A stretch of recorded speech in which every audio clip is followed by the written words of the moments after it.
కొంతమంది మనుషులు ఉంటారు, నలుగురిలో ఒకలా మాట్లాడతారు, 4 గోడల మధ్యలో ఇంకొకలా ఉంటారు.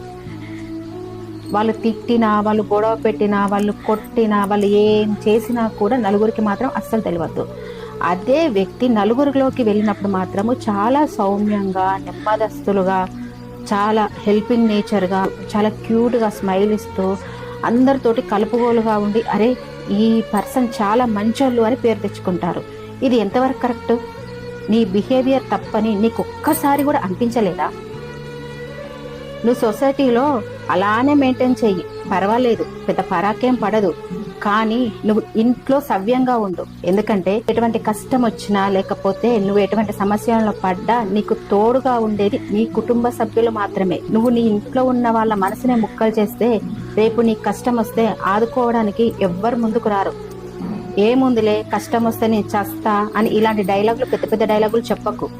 ఫస్ట్ నీ ఇంట్లో ఉండే వాళ్ళతోటి నువ్వు ప్రేమగా ఉండడం నేర్చుకో. తర్వాతే సొసైటీలో పెద్ద గొప్ప పేరు తెచ్చుకుందామంట. నువ్వంటే ఏంటి అనేది నీ ఇంట్లో ఉన్న నలుగురు మనుషులకే అర్థమవుతుంది. అంతేకాని పై మాటలకి నువ్వు నవ్వుకుంటూ మాట్లాడితే సొసైటీకి ఏం అర్థం కాదు. ఇప్పటికైనా నీ మనసు పెట్టి మనస్సాక్షితో ఆలోచించు. నీ వల్ల నీ ఇంట్లో ఎంతమంది సఫర్ అవుతున్నారు.